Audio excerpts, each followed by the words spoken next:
Hello YouTube, my name's Nero and today we have some Call of Duty Advanced Warfare and another episode of DNA Saturday, which is the weekly series here on my channel where subscribers send me in DNA bombs. That was the Cray class we're going to be using throughout the entirety of this gameplay. If you would like, you can go back and pause the video to get a good look at the Cray class, possibly replicate it if you would like. But keep in mind, I will be talking about the perks and the attachments and things like that throughout this video. So the gameplay itself is actually sent in by a guy that goes by the name of Rise Noob. That is right, Noob is actually in his name. He goes by Noob. He's not offended if you call him a noob because Noob is in his name. Right? He's a noob. That's it. He likes it. He owns it. He's actually part of a group called Rising Pubstomping, who's kind of a new-ish pub stomping clan. They've been out for about 4 months or so. They've got about 400 subscribers, so they got a nice little steady growth right there.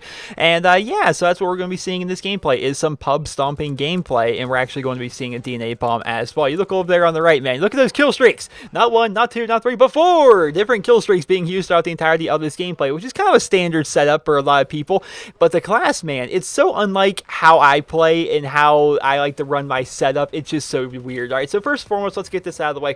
Let's start talking about the Cray class. Let's start talking about this class setup. So the attachments, we're using 3 of them. All of them very, very good. I can definitely recommend all 3 of these because I use the AK12 quite a bit, and I can definitely recommend every single one of these attachments on there. He's using suppressor, stock, as well as extended mags, of course, using the wild card to actually give himself primary gunfighter and allow 3 attachments to be on his gun at once.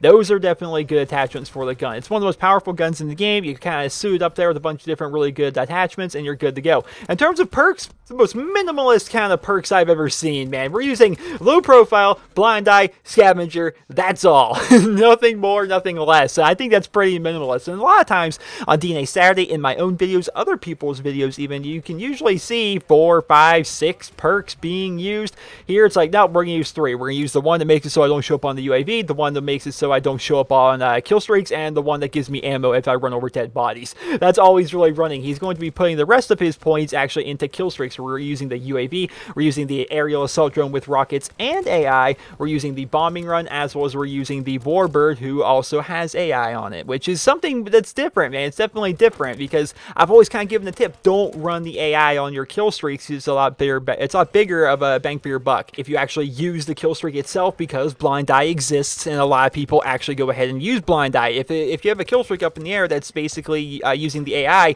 anybody that's using blind eye can just walk right past it. It will not recognize them. That's why I'm like, just use it yourself. You'll get more kills that way. But what a lot of people do, especially within the pub stomping community, is they will run all of their kill streaks with AI on there, or just kill streaks they can quickly get rid of, right? You look at the bombing run there. Just throw down your bombing run, bam, you're done. You don't have to think too much about it besides whether or not you're underneath it, and just go out there and continue upon your kill streak, right? That's all you really need to think about. You get your warbird with AI, throw it up in the air, it does its thing, you're still there on the ground shooting people. You throw up your assault drone with rockets with AI on it, it just goes around, does its thing, and you don't have to think anything about it. You can continue to run around and try and kill people. That's what a lot of people like to do if they're trying to get 100 plus kill gameplays. I guess it really comes down to what you want to do with your class, what you're trying to accomplish with that gameplay. If you're trying to get 100 plus kill gameplay and just run around and take out everybody all the time, I can see where something like this could work, but I can also see where it could really kind of royally screw you over. For example, if you're continuing to put up these warbirds and stuff, you're continuing to put up these assault drones with AI, but just about everybody on the opposing team is using blind eye,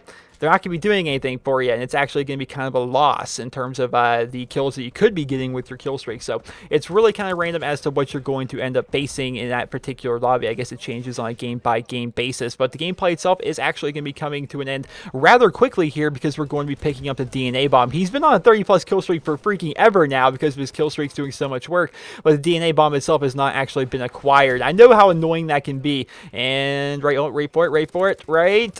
There's actually where he picks up the DNA bomb. I know how annoying it can be when you're close to a DNA bomb, but you have assault kill streaks like the bombing run and stuff going off, because every time you get a kill, you're expecting that next kill to actually be the DNA bomb. Then it's like, oh, well, I guess that's not the DNA bomb. Maybe next one will be the DNA bomb, because you lose track of what kill streak you're on. All it keeps saying is 30 plus, 30 plus, 30 plus, and you're sitting there like, well, is the next one the DNA bomb? Nope. Okay, let's try again. Nope, not that one either. Nope, not that one either. It's like, goodness gracious, how many kills I actually get with my actual kill streaks. It's really kind of sad when that ends up happening. It's only happened to me a couple times, right? It's only happened a couple times, but both times I'm like, am I getting a DNA bomb yet? Am I close? Am I close? Every time I get a kill, it's like, nope, not yet. Nope, not yet. Nope, not yet. Then you realize you were only on like a 20 or something gun streak. Your kill streaks were just doing so much work. But there we are, ladies and gentlemen. Check out that final score. That final score is simply absurd. 129 kills, 7 deaths, 2 captures, 2 defends, maxing out that scoreboard like you would imagine it would. Freaking maxing out the scoreboard if you have 129 kills in a single domination match.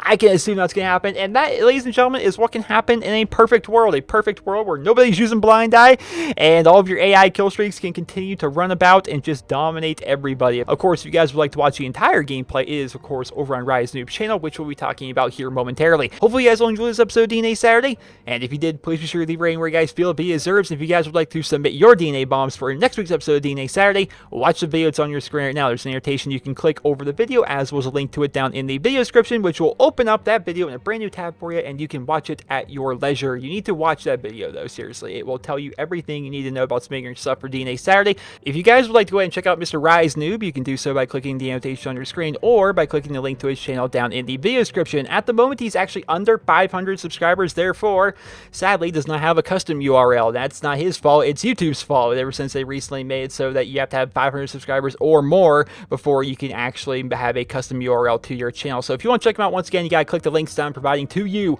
Over on his YouTube channel, you can find more pub stomping gameplay like you saw in this video, 100 plus kill gameplays, DNA bombs, things of that nature. He's also, like I mentioned, part of a group of people called Rising Pubstomping, which is a relatively new pub stomping clan. It's been active for about the past 4 months or so, that also post up some crazy gameplay, way better gameplay than I've ever posted on my channel that actually, came from me. Maybe back in the day when I was getting 100 plus kill games and like 90 kill games and things like that. Maybe back then I was pretty good, but I don't know. I seem to have lost my touch a little bit. These kids these days, I can't keep up with them, especially the kind of gameplay that they're posting up there over on his YouTube channel, as well as the Rising Pub Stomping channel. Both have some pretty crazy gameplay. So if you guys want to check them out, once again, links in the video description. I hope you guys will enjoy this week's episode of DNA Saturday. And if you did, please be sure to leave a rating. Hope you guys all